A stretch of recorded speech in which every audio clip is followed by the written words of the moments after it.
بسم اللہ الرحمن الرحیم۔ السلام علیکم۔ پروگرام الکلام میں خوش آمدید۔ میں ہوں آپ کا میزبان محمد شعیب رضا۔ ناظرین کرام، پروگرام کے پہلے حصہ میں ہم قرآن کریم کی کچھ آیات کو سمجھنے کی کوشش کرتے ہیں اور دوسرے حصہ میں اپنے عہد کے نمائندہ سیاسی، سماجی، مذہبی موضوعات پر پیدا ہونے والے سوالات کے جوابات ایک نئے نقطہ نظر سے جاننے کی کوشش کرتے ہیں۔ حسب سابق ہمارے ساتھ شریک گفتگو ہیں جناب محمد امانت رسول صاحب۔ امانت صاحب خوش آمدید، بہت شکریہ آپ کے وقت کا۔ میری معاونت کے لیے موجود ہیں جناب شارق رسول۔ شارق تھینک یو سو مچ۔ ناظرین کرام، آپ کے سکرین پہ ہمارا واٹس ایپ نمبر آ رہا ہوگا، آپ اپنے سوالات ہمیں بھیج سکتے ہیں، ہم انشاءاللہ آپ کے سوالات کو ضرور ایڈریس کریں گے۔ امانت صاحب، ہم گفتگو کر رہے تھے سورۃ الاعراف، اور سورۃ الاعراف تقریباً اپنے اختتام کے قریب ہے اور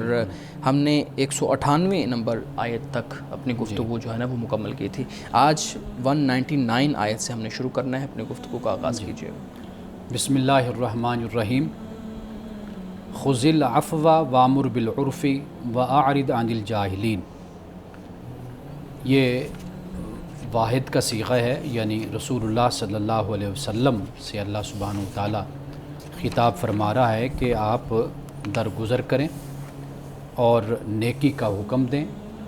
اور جاہلوں سے آپ اعراض برتیں، یعنی ان سے نہ الجھیں۔ پہلا جو لفظ ہے نا وہ ہے خذ العفو، یعنی آپ درگزر کریں۔ یہ جو انداز اور اسلوب ہے یہ ایسا ہے کہ جس سے یہ معلوم ہوتا ہے کہ اللہ تعالیٰ اپنے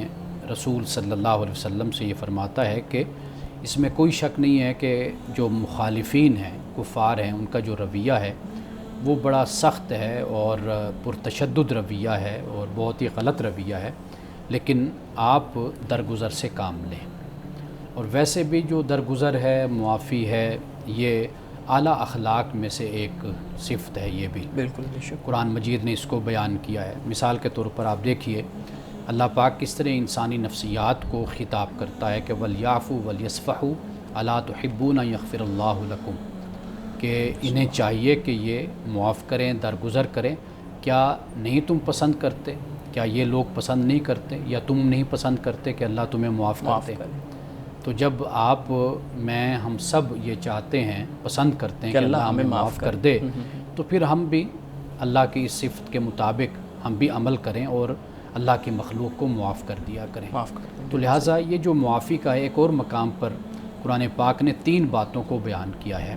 اور وہ یہ ہے کہ وَإِن تَعْفُوا وَتَصْفَحُوا وَتَغْفِرُوا فَإِنَّ اللَّهَ غَفُورٌ رَحِيمٌ، کہ اگر تم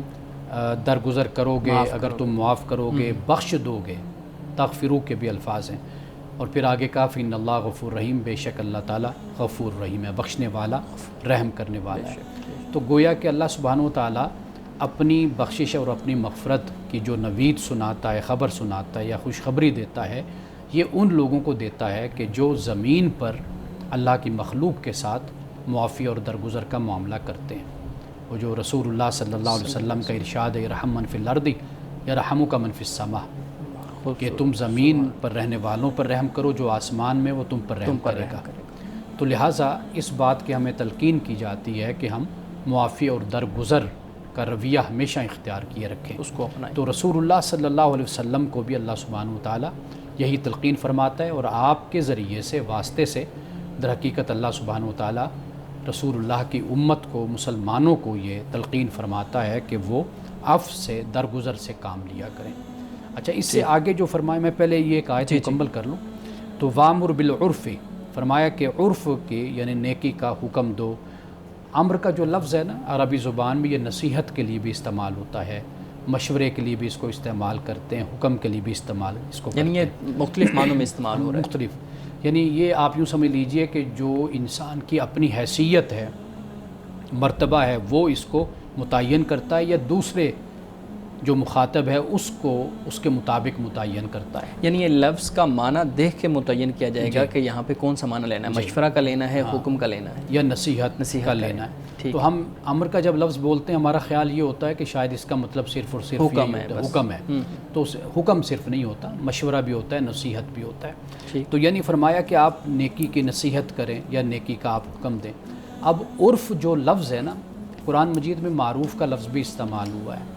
تو عرف سے مراد ہے کہ جو عقل ہے، فطرت ہے اور جو شریعت ہے، اس میں جو پسندیدہ عمل ہوتا ہے اس کو عرف کہا جاتا ہے، اس کو معروف کہا جاتا ہے۔ یعنی معاشرے میں جو ایک اچھی بات ہوتی ہے، اچھا دستور ہوتا ہے، ایک اچھا جسے کام ہوتا ہے، اس کو اچھا خیال کیا جاتا ہے معاشرے میں، تو اس کو ہم عرف کہتے ہیں یا اس کو ہم معروف کہہ دیتے ہیں۔ اب عرب کے معاشرے میں یعنی اس وقت توحید، آخرت، نیکی، عدل، یہ سب کچھ اس کو عرف کہا جاتا تھا، یعنی ان میں یہ اچھا کام اور اچھا عقیدہ، تصور، یہ ان کے ہاں یہ چیزیں رائج تھیں اور وہ اس کو مانتے تھے۔ لیکن جو انسان کے حب عاجلہ ہے نا، یعنی مفاد عاجلہ آپ اس کو کہہ لیجئے، یعنی جلد ایک چیز کو حاصل کرنے کی جو حرص اور طمع جو یہ غالب آ جاتی ہے انسان پر، یہ کئی دفعہ جو اچھائی ہوتی ہے، اچھا کام ہوتا ہے، اس کو انسان پھر پس پشت ڈال دیتا ہے، اور صرف اپنا جو مقصد ہوتا ہے وقتی مقصد حاصل کرنے کے لیے، لیکن پھر بھی اس کی فطرت اور اس کی عقل اس کی گواہی دے رہی ہوتی ہے کہ ہاں یہ کام تو اچھا ہے، لیکن اچھا ہونے کے باوجود بھی انسان اس کو نہیں کرتا اور چند ٹکوں کے فائدے کے لیے آپ کہہ لیجئے کہ پھر وہ برا کام کرتا ہے۔ صحیح۔ اچھا، اب آخر میں جو فرمایا وَأَعْرِضْ عَنِ الْجَاهِلِينَ، اور جاہلوں سے آپ اعراض برتیے، تو یہ اعراض برتنے سے مراد یہاں پر جو لیا گیا وہ یہ ہے کہ آپ ان سے نہ الجھیے، ان سے زیادہ اس طرح کی گفتگو نہ کریں، نہ ان سے آپ کیجیے۔ یہاں پر یہ آیت نمبر 199 مکمل ہو جاتی ہے۔ صحیح۔ اب یہ دیکھیں ایک آیت ہے اور اس کے اندر 3 فلسفے بیان کر دیے گئے ہیں، معافی کا پورا فلسفہ بیان کر دیا ہے، اور پھر نصیحت یا دعوت دین، تبلیغ، اس ساری چیز کو واضح کر دیا ہے، اور پھر اعرض عن الجاہلین، بڑی خوبصورت انداز میں آپ نے بتایا کہ یہ 3 معنوں میں استعمال ہوتا ہے امر جو ہے جس کا ہم یہاں پہ ذکر کر رہے ہیں۔ مولانا صاحب، بعض اوقات غصہ انسان کو آتا ہے، ایسے معاملات ہو جاتے ہیں کہ انسان انتقام پہ مجبور ہوتا ہے، یعنی کوئی ایسی غلطی کسی دوسرے سے ہو گئی ہے کہ غصہ آپ کو انتقام پہ مجبور کرتا ہے، پھر بھی اس جو ایک ظالم ہے اس کو معاف کر دینا، اس سے درگزر کرنا، اس کی غلطیوں کو چھوڑ دینا، یہ اس کا بھی اسلام حکم دیتا ہے، یا اسلام کہتا ہے کہ نہیں، جو ظالم ہے اس کو اس کے ظلم کا بدلہ دیا جائے گا اور جو چھوٹی چھوٹی غلطیاں ہیں اس کو معاف کر دیا جائے گا؟ دیکھیے، جہاں پر دوسرے کی جان، مال، آبرو کو جہاں خطرہ لاحق ہوتا ہے، دوسرے کی عزت کو جہاں خطرہ لاحق ہوتا ہے، تو واضح بات ہے کہ وہاں پر قانون حرکت میں آتا ہے، وہاں پر جو حدود اللہ ہیں، اللہ تعالیٰ کی حدود ہیں، جو اللہ تعالیٰ نے قوانین بیان کر دی ہیں، تو وہاں پر اللہ کا جو قانون ہے وہ حرکت میں آتا ہے۔ یعنی جو عادی مجرم جیسے ہوتا ہے، عادی مجرم ہے یا نہیں ہے، لیکن یہ ہے کہ وہ کسی کے لیے خطرہ بن گیا نا، کسی کی جان کے لیے خطرہ، اس کے مال کے لیے، اس کے آبرو کے لیے خطرہ بن گیا، تو واضح بات ہے کہ وہاں پر قانون الہی، قوانین الہی بھی حرکت میں آتے ہیں، وہاں پر آپ کی ریاست اور ملک کا قانون بھی حرکت میں آتا ہے۔ بالکل صحیح۔ تو اس کا تو معاملہ اس سے بالکل مختلف ہو جاتا ہے، لیکن بہرحال انسان جس سطح کا بھی ہو، وہ مجرم ہے، وہ گناہ گار ہے، وہ گناہ صغیرہ کا مرتکب ہے یا گناہ کبیرہ کا مرتکب ہے، میرا ایک ایریا ہے، وہ نصیحت کا ایریا ہے، دعوت کا ایریا ہے، تو میں اپنا کام کروں گا، وہ مجھے، میری ذمہ داری وہ یہی ہے۔ میری ذمہ داری یہ نہیں ہے کہ میں کسی کو الٹا لٹکا دوں، کسی کو پھانسی دے دوں، کسی کو سزا دے دوں، یہ میرا اختیار نہیں ہے، یہ اختیار صاحب اختیار کو ہے، اہل حل و عقد کو یہ اختیار حاصل ہے، وہ ظالم سے، وہ مجرم سے قانون کے مطابق نپٹیں گے، عام شخص اس کو لیکن میرے لیے، آپ کے لیے ذمہ داری یہی ہے کہ جو ہم یہاں بیٹھے ہوئے کام کر رہے ہیں کہ لوگوں کو نصیحت کر رہے ہیں، لوگوں کو صحیح مشورہ دے رہے ہیں، دین کی بات لوگوں تک پہنچا رہے ہیں، ہم یہ کر سکتے ہیں، ہم یہ کر رہے ہیں۔ صحیح جی شارق، آپ نے بڑی خوبصورتی کے ساتھ معاف کرنے کا، درگزر کرنے کا ذکر کیا، لیکن معاف کرنے کے لیے شرط ہوتی ہے کہ سامنے والا شخص معافی کا طلبگار ہو اور وہ اپنی غلطی سے باز آ جائے، اس کی معافی طلبگار اس کا۔ کئی مرتبہ جو لوگ ہوتے ہیں وہ معاف کرنے کی اپرچونٹی ہی نہیں دیتے انسان کو، وہ نہ معافی کے طلبگار ہوتے ہیں، نہ وہ اپنی غلطی سے باز آتے ہیں، تو ایسی صورت میں معافی کیسے کی جائے، کیسے دی جائے؟ دیکھیے، قرآن مجید نے 2 لفظ استعمال کیے ہیں، ایک عفو کا لفظ استعمال کیا اور ایک صفحن کا لفظ استعمال کیا ہے، یہ دونوں قرآن میں ہی قرآن میں موجود ہیں، اور ابھی میں نے ان کو پڑھا بھی ہے، ان الفاظ کو، وَلْيَعْفُوا وَلْيَصْفَحُوا، یہ 2 لفظ مفسرین کرام نے ان 2 لفظوں کے بارے میں یہ بیان کیا ہے کہ عفو کا مطلب یہ ہوتا ہے آپ معاف کر دیتے ہیں لیکن دوسرے کو جتا دیتے ہیں، دوسرے کو محسوس کروا دیتے ہیں، ریئلائز کروا دیتے ہیں، تو اس کے لیے عفو کا لفظ استعمال کیا جاتا ہے۔ اور جو صفحن کا لفظ ہے اس کے لیے کہا جاتا ہے کہ یہ لفظ آپ استعمال کرتے ہیں وہاں پر کہ جہاں پر آپ دوسرے کو جتاتے بھی نہیں ہیں، محسوس بھی نہیں کرواتے، ریئلائز بھی نہیں کرواتے، آپ اس کو معاف کر دیتے ہیں۔ اب جب عربی زبان میں یا قرآن مجید میں مختلف حالتوں کے لیے مختلف الفاظ استعمال ہوئے ہیں تو اس سے یہ بات سمجھ آتی ہے کہ جو آپ کے سامنے ہے آپ اس کی حالت کو دیکھ کر ہی اس کے ساتھ رویہ اختیار کرتے ہیں۔ بالکل صحیح ہے۔ جہاں پہ آپ یہ سمجھتے ہیں کہ یہ معافی اس کو دے دی جائے، یہ حقدار ہے یا یہ مستحق ہے یا اس کو معاف کرنا فائدہ مند ثابت ہوگا کہ یہ آئندہ غلطی نہیں کرے گا، وہ جرم نہیں شرمندہ ہے کرے گا، اپنی اس چیز پہ، شرمندہ ہے، یہ ایک طریقہ ہوتا ہے۔ ایک یہ ہے کہ آپ یہ سمجھتے ہیں کہ جیسے ہم نے پہلے بات کی کہ اس نے جان، مال، عزت، آبرو کے لیے وہ خطرہ بن گیا، تو واضح بات ہے کہ وہاں پر اس کو اس کی قانونی سزا طور ملے پہ گی۔ سزا ملے گی۔ تو یہ اللہ سبحانہ و تعالیٰ نے ہر انسان کے اندر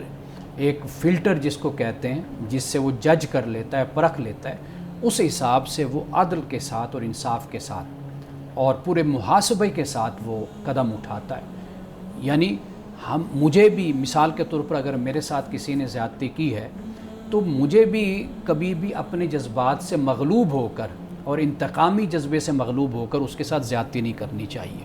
یہ بھی بات میرے ذہن میں رہنی چاہیے۔ سورۃ البقرہ میں اللہ سبحانہ و تعالیٰ نے اسی بات کی تلقین فرمائی کہ جیسا انہوں نے تمہارے ساتھ کیا تم ویسا ان کے ساتھ کر سکتے ہو، لیکن ان اللہ لا يحب المعتدین، حد سے بڑھنے والوں کو اللہ تعالیٰ پسند نہیں کرتا۔ تو بنیادی بات یہ کہ آپ اپنا بھی جائزہ لیں، احتساب کریں کہ کہیں آپ انتقامی جذبے میں یا اپنی انا اور عزت نفس اور ان جذبات میں مبتلا ہو کر کہیں آپ اس کے خلاف جو قدم اٹھا رہے ہیں وہ کہیں زیادتی میں تو شمار نہیں ہوگا۔ تو میرا خیال ہے کہ یہ انسان اپنا احتساب کرتا رہے، تزکیہ نفس کرتا رہے، اس سے پھر وہ ان باتوں میں فرق کر سکتا ہے۔ صحیح۔ آیت کے اندر 3 جو ٹاپکس ہیں وہ ڈسکس کیے گئے ہیں، جی۔ معاف کرنا، پھر نصیحت یا تبلیغ کا حکم دینا، اور پھر جاہلوں سے اعراض کرنا۔ پہلا حصہ اس پہ ہم گفتگو کر رہے تھے،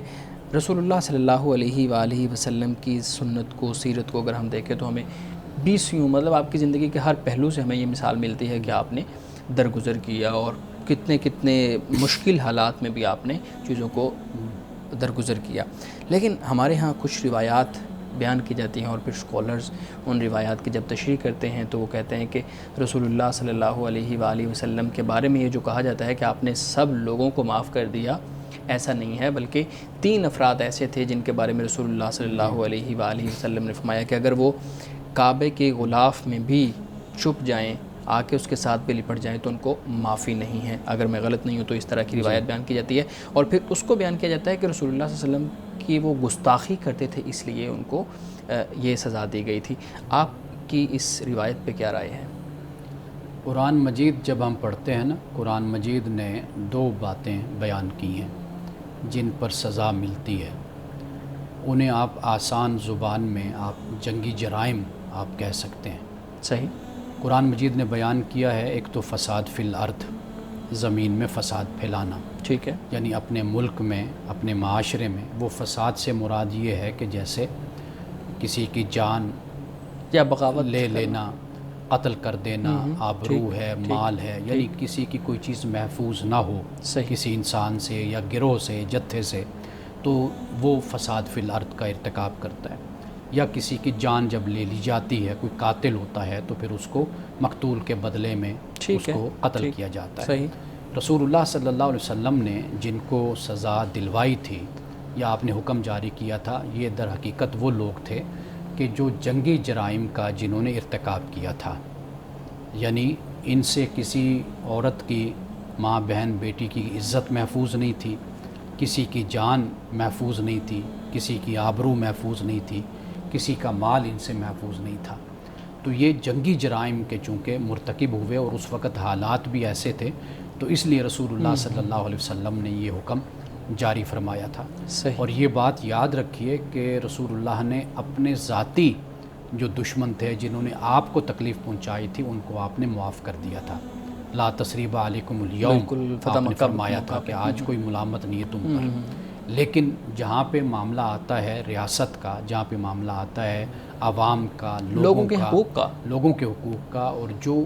اس کو پامال کرتے ہیں اور جو جنگی جرائم کرتے ہیں یا فساد فی الارض کرتے ہیں، تو ان کو پھر رسول اللہ صلی اللہ علیہ وسلم نے سزائیں دلوائی تھیں۔ صحیح ہمارے ہاں اس روایت کو اور کانٹیکس میں بیان کیا جاتا ہے۔ آخری حصہ وَأَعْرِضْ عَنِ الْجَاهِلِينَ۔ جی اچھا، یہ جو اعراض کرنا ہے جاہلوں سے، اب بہت سے غیر سنجیدہ افراد ایسے ہوتے ہیں جو مجھے محسوس ہو رہا ہوتا ہے یا کسی دوسرے کو محسوس ہو رہا ہوتا ہے کہ یار یہ غیر سنجیدہ ہے، اس سے تو بات ہی نہیں کرنی چاہیے، اور پھر ان کو ہم چھوڑ بھی دیتے ہیں، وہ آئسولیشن میں آ جاتے ہیں۔ تو آپ یہ بتائیے گا کہ یہ جو معاشرے میں غیر سنجیدہ افراد ہوتے ہیں، ان کو مکمل طور پہ نظر انداز کر دینا چاہیے، پھر ہی اس آیت پہ عمل ہوگا، یا ان کی گاہے بگاہے ان کو نصیحت، ان کو دعوت اور ان کی تربیت کرتے رہنا چاہیے؟ پہلے تو ہم اعراض کو سمجھ لینا کہ اعراض کیا ہے۔ ٹھیک۔ اعراض اصل میں آپ یوں کہہ لیجئے کہ انسان کوئی بحث ہو رہی ہے، انسان رد عمل ہوتا ہے، انسان یہ خیال کرتا ہے کہ اس بحث سے کوئی فائدہ نہیں ہے، یعنی کوئی یہ بحث مفید نہیں ہے، یا جو رد عمل ہے، ری ایکشن ہے جو میں نے دینا ہے، اس کا کوئی نتیجہ نہیں ہے، تو انسان بحث نہیں کرتا، رد عمل نہیں دیتا، در حقیقت اس کو اعراض کہتے ہیں۔ ٹھیک۔ یہ یعنی اس کا مطلب ہمارے ذہن میں ہونا چاہیے۔ یعنی آپ کہیں پر بیٹھے، گفتگو ہو رہی ہے، آپ نے دیکھا کہ وہاں پر بحث ہو رہی ہے، ڈسکشن ہو رہی ہے، کوئی چیز آپ کو پسند نہیں آئی، کوئی بات آپ کو پسند نہیں آئی، نہیں پسند ناپسند تو اپنی جگہ پر، لیکن آپ یہ دیکھتے ہیں کہ اس بحث اور اس گفتگو سے نتیجہ کچھ نہیں نکل رہا، ٹھیک، یہ کوئی مفید نہیں ہے، کوئی فائدہ مند نہیں ہے، آپ وہاں پر خاموشی اختیار کر لیتے ہیں، یہ اعراض ہے۔ اسی طریقے سے کوئی رد عمل ہے، ری ایکشن ہے، آپ دیکھتے ہیں کہ اگر میں رد عمل دوں گا تو اس کا فائدہ ہے، اگر دیتا ہوں کوئی فائدہ نہیں ہے تو پھر آپ رد عمل نہیں دیتے، در حقیقت یہ اعراض ہوتا ہے۔ ٹھیک۔ اب دیکھیے قرآن مجید میں سورۃ المزمل میں اللہ پاک یہ فرماتا ہے وَاہْجُرْهُمْ حَجْرًا جَمِيلًا، کہ آپ ان سے علیحدگی اختیار کر لیں، اچھی علیحدگی اختیار کریں، حجراً جمیلا، اچھے انداز سے، اچھے انداز میں آپ ان سے علیحدگی اختیار کر لیں۔ اب یہ علیحدگی کیا ہے؟ علیحدگی اصل میں یہ ہے، ایک علیحدہ ہونا یہ ہوتا ہے کہ آپ دوسرے سے لڑتے ہیں، جھگڑتے ہیں، لان تان کرتے ہیں، آپ گالم گلوچ کرتے ہیں، پھر آپ علیحدہ ہو جاتے ہیں۔ ایک تو علیحدہ ہونے کا یہ طریقہ ہوتا ہے، بالکل بالکل۔ ایک علیحدہ ہونے کا یہ طریقہ ہوتا ہے کہ آپ بحث نہیں کرتے، آپ الجھتے نہیں ہیں، آپ جھگڑتے نہیں ہیں، آپ خاموشی اختیار کر لیتے ہیں، خاموشی سے علیحدہ ہو جاتے ہیں۔ بالکل صحیح۔ یعنی ایک اچھا ماحول، ایک اچھا تاثر چھوڑ کر آپ جاتے ہیں اپنے مخاطب پر۔ آنے والے وقت میں وہ کم از کم آپ کے اس حسن سلوک اور اچھے اخلاق کی وجہ سے وہ آپ کے بارے میں سوچتا ضرور ہے، آپ کی طرف پھر متوجہ ضرور ہوتا ہے۔ تو لہٰذا کسی سے علیحدہ بھی ہونا ہو نا، تو وہ اس کا بھی کوئی ڈھنگ اور طریقہ ہوتا ہے جسے قرآن پاک نے بیان کیا ہے۔ ہمیں عملی زندگی میں بھی یہ نصیحت کی جاتی ہے کہ جہاں پر کانفلکٹ ہو، جہاں پر لڑائی جھگڑے کا ڈر ہو، وہاں پر آپ اعراض برتیں، وہاں سے آپ اٹھ جایا کریں۔ لیکن کئی مرتبہ ایسی سچویشنز ہوتی ہیں جہاں پر مشکل ہوتا ہے اعراض برتنا، کیونکہ ہم آفس میں کولیگز ہو سکتے ہیں، ہم کلاس فیلوز ہو سکتے ہیں اسکول یا یونیورسٹی میں، تو مشکل ہوتا ہے وہاں پر اعراض برتنا، اور چانسز ہوتے ہیں کہ آپ کانفلکٹ میں جائیں گے۔ تو ایسی صورت میں کیا کیا جائے، کیسے اعراض برتا جائے؟ دیکھیے، یہ انسان کی نا اپنی جو حیثیت ہے، جو انسان کی اپنی حالت ہے، اسے آپ نفسیاتی حالت سمجھ لیجئے یا کیفیت سمجھ لیجئے، یہ اس پر اس کا انحصار ہوتا ہے۔ لوگ بڑے کول مائنڈڈ بھی ہوتے ہیں، یعنی ایسے لوگ ہوتے ہیں کہ وہ بہت آرام سے، خاموشی سے اٹھ کر چلے جاتے ہیں۔ اب تو سوشل میڈیا پر، فیس بک پر یہ چیزیں ہم دیکھتے رہتے ہیں۔ میرے بہت سے اچھے دوست ایسے ہیں، اچھے تو سب ہیں دوست، لیکن یہ ہے کہ میں ان کے مزاج کو، ان کی نفسیاتی حالت اور کیفیت کو جانچتا رہتا ہوں، پرکھتا رہتا ہوں، اور انسان اسے دیکھتا سیکھتا رہتا ہوں، بہت ہے، سیکھتا ہے انسان اس سے۔ یعنی میں یہ دیکھتا ہوں کہ اگر ایک نے کومنٹ کیا تو اس کو ایک تو شخص فوراً اس کو جواب دے گا اور سختی سے اس کو جواب دے گا، اور اسی جذبات کے اندر اسی جذبات، بلکہ اس سے بھی بڑھ کر جواب دے گا۔ ایک دوست کو میں یہ دیکھتا ہوں کہ وہ بالکل جواب دے گا، بہت ہی احترام ادب کے ساتھ، سر کہہ کے، جناب کہہ کے، اختلاف کر کے اپنی بات کو پیش کرے گا۔ لیکن جب وہ یہ دیکھتا ہے کہ بات آگے سے آگے بڑھتی چلی جاتی ہے، اس کے بعد وہ خاموشی اختیار کر لیتا ہے۔ پھر وہ کچھ دیر کے بعد یا کچھ دن کے بعد پھر وہ ظاہر ہوتا ہے۔ کوئی پھر نارمل جب حالات ہو جاتے ہیں، ماحول ہو جاتا ہے، تو پھر وہ کوئی کومنٹ دے دیا کرتا ہے۔ اصل میں جب تک ہم اپنے جذبات کو اور اپنی نفسانی اور نفسیاتی دونوں کیفیات کو جب تک ہم اپنے کنٹرول میں نہیں کرتے اور اپنی عقل کے ساتھ چیزوں کا جائزہ نہیں لیتے، تجزیہ نہیں کرتے، اس وقت تک ہم اسی کیفیت میں رہتے ہیں کہ ہم آؤٹ آف کنٹرول رہتے ہیں۔ ایک تو ہم اپنی انا اور اپنی ذات کے اتنے اسیر اور اتنے قیدی ہوتے ہیں، ہم سمجھتے ہیں کہ پوری دنیا پر لازم ہے، فرض ہے کہ وہ ہمارا احترام کرے اور ہمارے سامنے ہاتھ باندھ کر کھڑی رہے دنیا، بالکل، پھر تو ہماری عزت ہوگی، ہمارا احترام ہوگا۔ اگر کسی نے مذاق کر لیا، بات کر لیا، کوئی ایسی بات کر لی، اس سے تو ہماری توہین ہوگی، اس نے ایسا کیوں کیا۔ تو میرا خیال ہے کہ جب انسان اس کیفیت میں ہو تو اس کو خود اپنا بھی جائزہ لینا چاہیے۔ وہ کسی بادشاہ نے کہا تھا نا کہ سڑکوں پر قالین بچھا دو راستوں پر، تو کسی عقل مند وزیر نے کہا تھا کہ بادشاہ سلامت، آپ سارے راستوں پر قالین بچھانے کے بجائے آپ جوتے کیوں نہیں پہن لیتے، بالکل، تاکہ یہ اتنا خرچہ بچ جائے، قوم کا سرمایہ آپ اس پر لگائیں گے تو در حقیقت آپ 10 20 50 100 لوگوں کو آپ مورد الزام ٹھہرانے کے بجائے ہم اپنا کیوں نہیں جائزہ لے لیتے۔ ممکن ہے کہ ہم کہیں پر غلط ہوں، اور برداشت کرنا، حوصلہ دکھانا اور اچھے طریقے سے چلنا، یہ انسان کی خوبی اور انسان کی عظمت ہے۔ یہ بعض اوقات ایسا ہوتا ہے کہ انسان اپنے جذبات، مثال کے طور پہ اس کو غصہ آیا ہوا ہے، اب وہ غصے کے اندر اس کو وہ پرانی باتیں یاد آنا شروع ہو جائیں گی کہ کس نے میرے ساتھ زیادتی کی تھی۔ اگر جس شخص پہ غصہ آیا ہوا ہے اس کی ہی پرانی باتیں جس پہ معافی تلافی ہو گئی تھی، جس پہ مسائل حل ہو گئے تھے، وہ باتیں ذہن میں آنا شروع ہو جائیں گی۔ اب اس معاملے میں انسان یہ سوچتا ہے کہ یار اگر میں ابھی اس کو رد عمل نہیں دوں گا تو معاملہ ٹھنڈا ہو جائے گا، تو پھر یہ دوبارہ سے وہی عمل کرے گا اور دوبارہ سے وہی غلطی کرے گا یا دوبارہ سے اسی طرح سے یہ کام کرے گا۔ تو ابھی جو ہے نا وہ میں اگر اس کو کہہ دوں گا تو بہتر یہی ہے کہ اس بات کی ریلیونس بھی بن جائے گی، اس کا لنک بھی بن جائے گا اور صحیح جگہ پہ وہ جو کہتے ہیں نا کہ ضرب بھی لگ جائے گی۔ اب اس معاملے میں انسان ہوتا تو انسان کو نقصان ہی ہے، لیکن وہ جو اس کے جذبات اس کو ابھار رہے ہوتے ہیں کہ نہیں نہیں یہ صحیح وقت ہے کہنے کا، یہی وقت ہے یہ بات کہنے کا، تم کہہ دو، غصے میں کہہ دو، غصے میں کہو گے تو اس کا اثر زیادہ ہوگا۔ اس رویے کو، اس چیز کو یا اس فیلنگ کو انسان کیسے کنٹرول کرے؟ دیکھیے، اس فیلنگ کو، ان جذبات کو کنٹرول کرنے کی ضرورت ہی نہیں ہے۔ ان کو انسان صحیح رخ دے دے، مثبت انداز میں پیش کر دے۔ یعنی آپ کے جذبات ہیں، احساسات ہیں، آپ کا رد عمل ہے، آپ ضرور اس کے سامنے رکھیں، اس سے تو نقصان ہوگا لیکن نا پھر۔ آپ ایک بہتر انداز میں آپ اپنے جذبات اور اپنے احساسات اس تک پہنچا دیں۔ ہم کیوں یہ سمجھتے ہیں کہ یہ غصہ یا یہ جذبات غلط ہیں؟ ان میں کوئی غلطی نہیں ہے۔ یہی طاقت اور قوت ہوتی ہے جو انسان کو شجاع بھی بناتی ہے، بہادر بھی بناتی ہے، انسان کو جرأت مند بھی بناتی ہے، انسان کو فیصلہ لینے والی بھی بناتی ہے۔ یہی تو جرأت ہوتی ہے، یہی خوبی ہے۔ معاملہ اصل میں یہ ہے کہ ہم اس کے نیگیٹو پہلو کو اپنے اوپر زیادہ حاوی کر لیتے ہیں۔ آپ اس کے پازیٹیو پہلو کو لے لیں۔ اگر آپ دیکھتے ہیں کہ یہ وقت مناسب ہے، اس شخص سے بات کہہ دینی چاہیے، آپ ضرور اس شخص سے یہ بات کہیں، ذرا اچھے انداز میں، اچھے اسلوب میں آپ اس تک اپنی بات کو پہنچا دیں۔ تو یہی تو بات ہے حقیقت میں کہ بھئی آپ نرمی ہو یا سختی ہو، محبت ہو یا آپ کا دوسرا رد عمل ہو، آپ اس کا وقت دیکھ لیں، موقع بموقع اگر بات کی جائے گی تو وہ اس کا صحیح نشانہ ہوگا، نہیں تو وہ بات ضائع ہو جائے گی آپ کی۔ بالکل، ناظرین کے سوالات بھی ہوتے ہیں اور کبھی کبھی ایسا بھی ہوتا ہے کہ ناظرین کی طرف سے ہمیں کہا جاتا ہے کہ ایک خاص موضوع کو بھی آپ اپنے پروگرام کا حصہ بنائیں۔ آج کا جو موضوع ہے، پچھلے دنوں ایک بہت اہم ایک انسان کا قتل ہوا اور ایک بہت ایسا گھنونا معاملہ ہوا کہ جس کو دیکھ کے، جس کو سن کے انسان خود پریشان ہو جاتا ہے کہ یہ کیا ہوا ہے کہ ایک 17 سالہ لڑکی کا ایک شخص نے، ایک لڑکے نے جس کی عمر 20 سال ہے، اس کا قتل کر دیا، اور پھر اس پہ بہت سے مفروضات بھی ہمارے سامنے آئے کہ کیوں ہوا ہے، کیا معاملہ ہے، اور پھر اس پہ انویسٹیگیشن بھی ہوتی نہیں، ابھی بھی معاملہ چل رہے ہیں۔ ایک جو مین چیز سامنے آئی ہے وہ میں آپ کے سامنے رکھتا ہوں، پھر میں چاہوں گا کہ آپ اس پہ بات کریں، اس رویے پہ۔ وہ یہ چیز سامنے آئی ہے انویسٹیگیشن کے بعد کہ وہ ایک مسترد کر دیا گیا،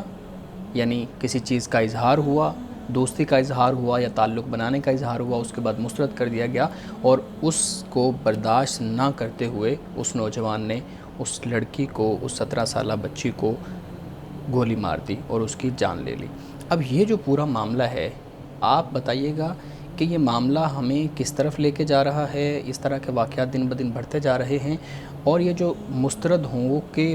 برداشت نہ ہونے والی جو فیلنگ ہے وہ ہمارے اندر پیدا ہونا شروع ہو گئی ہے اور اپنی عروج پہ پہنچ گئی ہے، اس کو کیسے کنٹرول کیا جائے؟ دیکھیے، پہلی بات یہ ہے کہ جس مسئلے کی طرف آپ اشارہ کر رہے ہیں، جس سانحہ اور حادثہ کی طرف، ایک تو اس کو بالکل کوئی ایسا رنگ نہیں دینا چاہیے جو ہمارے معاشرے میں ہوتا ہے، یا تو مذہبی رنگ دے دیا جاتا ہے یا غیرت کا رنگ دے دیا جاتا ہے۔ مذہب ہو یا غیرت، کچھ بھی ہو، کسی نام پر بھی کسی انسان کی جان لینا، اس کی ہرگز اجازت نہیں ہے۔ پہلے تو یہ بات طے کر لینی چاہیے، اور یہ طے شدہ بات ہے، سمجھ لینی چاہیے۔ دنیا کے مذاہب میں، انسانی تاریخ میں، انسانی عقل و فطرت کے مطابق کسی انسان کی جان نہیں لی جا سکتی سوائے اس کے جس کا ہم نے پہلے ذکر کیا، فساد فی الارض ہے، ٹھیک ہے، یا کوئی انفرادی طور پر کوئی انسان کسی کا قتل کرتا ہے تو وہ اس کو قانونی طور پر قصاص معاملہ میں اس چلے کو گا، قتل صحیح، کیا جاتا ہے، وہ قانونی معاملہ ٹھیک ہوتا ہے، ٹھیک ہے، ایک تو یہ معاملہ ہم بالکل کلیئر کر لیں کہ غیرت ہو یا مذہب، غیرت پر ہم بعد میں بات کریں گے، اس کا بھی کوئی تصور نہیں ہے، اور پھر مذہب کے نام پر کسی کا قتل، اس کی تو ہرگز اجازت نہیں ہے، ایک یہ صحیح، واضح ہو صحیح۔ جانا چاہیے۔ دوسری بات جو اس حوالے سے کی گئی ہے، آپ دیکھیے کہ اکثر طور پر جو قتل کرنے والے لوگ ہوتے ہیں نا، اگر آپ ان کی تاریخ پڑھیں گے، ان کی بایوگرافی پڑھیں، ان کا پس منظر پڑھیں، تو وہ کوئی قدم جو ان سا ہوتا ہے، ان کا کوئی نیکی کے تصور سے قدم نہیں اٹھایا جاتا، وہ ان کی اپنی نفسانی خواہشات ہوتی ہیں، ان کے اپنے تقاضے ہوتے ہیں، جو مجرمانہ ذہنیت ہوتی ہے، جس کی بنیاد پر وہ کسی کا قتل کرتے ہیں یا کسی کے پیچھے پڑ جاتے ہیں، یعنی ان کی اپنی جو ایک جنسی یا ایک نفسانی خواہش ہے، وہ در حقیقت ان کو یہاں تک پہنچاتی ہے کہ وہ یہ قدم اٹھاتے ہیں۔ اچھا، اب معاملہ یہ ہے کہ جو سب سے بڑے افسوسناک صورتحال ہے نا، وہ یہ ہے کہ وہ اس معاشرے کی سوچ پر اور جو کیفیت ہے معاشرے کی نفسیاتی، اس پر ماتم کرنے کو جی چاہتا ہے، افسوس کرنے کو جی چاہتا ہے کہ اس شخص نے، اس نوجوان نے قتل کر دیا، اتنا بڑا جرم کیا، لیکن معاشرے کی طرف سے رد عمل کیا آیا؟ اس کی تحسین کی گئی، بالکل، اور اس کی تعریف کی گئی، اور بہت سے کہا لوگوں نے گیا اس کہ پہ اگر لکھا۔ اس طرح ہو جائے تو معاشرے سے گند صاف ہو جائے گا، یہ ہو جائے گا، وہ ہو جائے گا، یعنی جو مقتول ہے اس کو قصوروار ٹھہرایا جا رہا ہے، اس کو قصوروار ٹھہرایا گیا، اور قاتل جو ان سا ہے اس کی تعریف کی گئی، اس کی تحسین کی گئی، جبکہ اس قاتل نے جو کیا، پہلے تو میں نے واضح کر دیا کہ مذہب ہو یا کچھ بھی وجہ ہو، کسی کو بھی اس بات کی اجازت نہیں ہے، کسی کی جان قانون سے رجوع کیا جائے، عدالت سے رجوع کیا جائے، اس کے مطابق سارے معاملات ہوتے ہیں۔ لہٰذا معاشرے کی جو پستی ہے، اخلاقی اور ذہنی پستی، اس پر رونے کو جی چاہتا ہے کہ یہ معاشرہ بجائے اس کے کہ اس کو مذمت کرے اس کی، اور کہے کہ یہ اس نے غلط اقدام کیا ہے اور اس کو قانون کے مطابق سزا دی جائے، معاشرہ اس کی تعریف کر رہا ہے۔ اور اگر دیکھا جائے جس طرف آپ اشارہ کر رہے ہیں، اس بچی کا قصور کیا ہے؟ ہاں، ثنا یوسف کی آپ بات کر رہے ہیں، یعنی اس بچی کا قصور کیا ہے؟ یعنی اگر وہ ٹک ٹاکر ہے یا کچھ ہے، وہ اگر کوئی ایسی بات اس میں ہے اخلاقی حوالے سے، قانونی حوالے سے یا مذہبی حوالے سے، اس کے لیے ریاست موجود ہے، قانون موجود ہے، وہ حرکت میں آئے، وہ اپنا معاملہ کرے، اگر ہے تو یہ کس کو اختیار ہے ذاتی طور پر، انفرادی طور پر، کہ وہ فیصلے کرے، قانون حرکت میں آئے، بلکہ ایسے شخص کو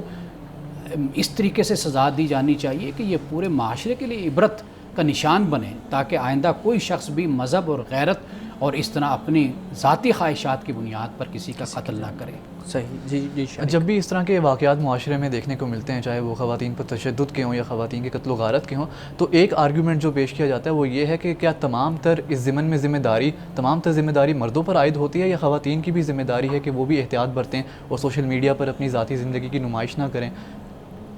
دیکھیے، اب ہم یہاں پر جو بات کریں گے نا، وہ اخلاقی دائرے میں رہ کر ہم بات کریں گے۔ جی، ٹھیک ہے، ہم یہ کہیں گے کہ یہ اچھی بات نہیں ہے کہ مرد ہو یا عورت وہ اپنے آپ کو اس طریقے سے نمائش کرے، اپنی ذات کی، اپنے آپ کو، یہ ایک اخلاقی دائرہ ہو جاتا ہے کہ وہ اس میں ذو معنی جملے استعمال ہوتے ہیں، یا جنسی باتیں استعمال ہوتی ہیں، یا غیر اخلاقی گفتگو ہوتی ہے، یا وہ سوشل میڈیا پر اپنے آپ کو اس طریقے سے پیش کرتے ہیں۔ یہ ایک علیحدہ اخلاقی بات ہے جو جس دائرے میں ہم رہ کر بات کرتے ہیں، ہم کہیں گے یہ نہیں ہونا چاہیے، یہ ہونا چاہیے۔ تو لہٰذا مرد یا عورت دونوں کے لیے حکم ایک ہی ہے اس میں کوئی فرق نہیں کیا جا سکتا۔ میں نے دین اسلام کو پڑھا ہے، قرآن کو پڑھا ہے، حدیث کو پڑھا ہے، میں نے تو کہیں پر کوئی فرق نہیں دیکھا کہ اللہ تعالیٰ نے یہ فرمایا ہو کہ مرد اگر گناہ کرتا ہے تو اس کی سزا کم ہے، عورت گناہ کرتی ہے تو اس کی سزا زیادہ ہے۔ دونوں کا دائرہ کار اپنا اپنا ہے، دونوں کے لیے علیحدہ علیحدہ اللہ کی طرف سے احکام ہیں۔ تو ہم اخلاقی دائرے میں، مذہبی دائرے میں ہم یہ کہیں گے یہ ہونا چاہیے یا یہ نہیں ہونا چاہیے۔ عورت کو بھی ان اخلاقی حدود کا خیال کرنا چاہیے، مرد کو بھی ان اخلاقی حدود کا خیال کرنا چاہیے، لیکن کسی کو اس کی اجازت نہیں دی جا سکتی کہ کوئی مرد ہے تو اس کو کوئی اٹھ کر قتل کر دے، یا کوئی عورت ہے تو کوئی اٹھ کر اس کو قتل کر دے، تو اس کی اجازت تو بالکل نہیں۔ یہ تو پھر جنگل کا معاشرہ ہے، یہ تو کوئی ریاست تو نہ ہوگی نا پھر۔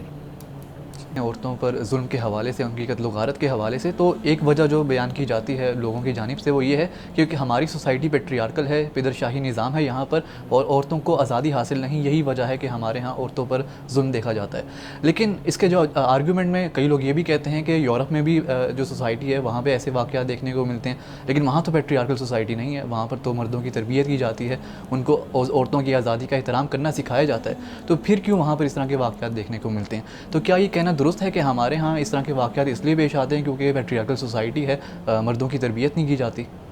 دیکھیے یہ بالکل آپ کی بات اس حوالے سے ٹھیک ہے۔ ایک تو یہ ہے کہ ہم جاگیردارانہ معاشرے کا حصہ رہے ہیں اور اب بھی کافی حد تک حصہ ہیں، اس میں ہمیشہ یہ تفریق بیان کی جاتی ہے اور مرد کو ایک طاقت کا اور ایک قوت کا جو مرکز ہے وہ بنا کر اس کو پیش کیا جاتا ہے، نمائندہ بنا کر پیش کیا جاتا ہے۔ یہ گھروں میں بھی اس کی تعلیم ہوتی ہے، یعنی آپ اگر تھوڑا سا 1 صدی یا 50 سال پیچھے چلے جائیں تو آپ کو ہمارے ہاں مذہب کے نام پر بھی ایسی ایسی کتابیں بھی آپ کو ملیں گی کہ جس میں عورت کی جو تعلیم ہے اس کو ناپسند کیا گیا، بالکل، اور اس کی مذمت کی گئی اور کہا گیا کہ لڑکیوں کو لکھنا پڑھنا نہیں سکھانا چاہیے، کیونکہ پھر یہ خط لکھیں گی، لو لیٹر لکھیں گی، یا ان کو چھت پر نہیں جانے کا موقع دینا چاہیے۔ ہاں، چھت پر جائیں گی تو آشنائی اور ادھر ادھر دیکھنا، یہ اس طرح کی باتیں لڑکوں کے حوالے سے نہیں لکھی گئیں، لڑکیوں کے حوالے سے یہ باتیں لکھی گئی ہیں۔ ہمارے ہاں مذہبی حوالے سے بھی ہیں، تو کچھ ہمارا جو سماجی نظام ہے یا سماجی جو ایک سیٹ اپ آپ کہہ لیجئے وہ بھی ایسا ہے کہ جس میں ایک تفریق پائی جاتی ہے۔ اور بدقسمتی یہ ہے کہ ہمارے ہاں جو مذہبی لٹریچر ہے اس میں جو موضوع حدیثیں ہیں، روایات ہیں، وہ بہت زیادہ کوٹ کی گئی ہیں عورتوں کے حوالے سے، جس پر ہم بھی گائے بگائے گفتگو کرتے رہتے ہیں۔ یہ بہت کچھ ایسا لٹریچر، ایسا کچھ سماجی روایت اور کچھ جاگیردارانہ نظام، معاشرہ، انہوں نے مل کر ہمارے ہاں جو ایک عورت کی حیثیت پیدا کی ہے، بنائی ہے، اس میں پھر یہی ہے کہ مرد جو ہے وہ اس پر برتر ہو گیا، اس پر طاقتور ہو گیا اور وہ اس سے کمتر ہو گئی، اور مرد نے عورت کو پھر اپنی عزت کا اور اپنی غیرت کا ایک مسئلہ بھی اس کو سمجھ لیا۔ آپ دیکھ لیجئے کہ جیسے پہلے میں آپ کو بتا رہا تھا کہ قرآن مجید میں کہیں پر بھی اس طرح کا کوئی فرق بیان نہیں کیا گیا، اور صحیح احادیث کا بھی ہم مطالعہ کریں، اور پھر آپ قول رسول صلی اللہ علیہ وسلم تو اپنی جگہ پر اس کا احترام ہے، لیکن اگر آپ دوسری طرف جو رسول اللہ نے معاشرہ قائم کیا عرب میں، آپ اس کو بھی ذرا دیکھ لیجئے۔ وہاں پر بھی خواتین کے جن کو پس پشت ڈالا جاتا تھا، پیچھے رکھا جاتا تھا، وہی خواتین علم میں، تاریخ میں، حدیث میں، قرآن میں، تفسیر میں، علم الانصاب میں آپ کو کئی مرد صحابہ سے، تابعین سے آگے نظر آتی ہیں۔ تو لہٰذا جو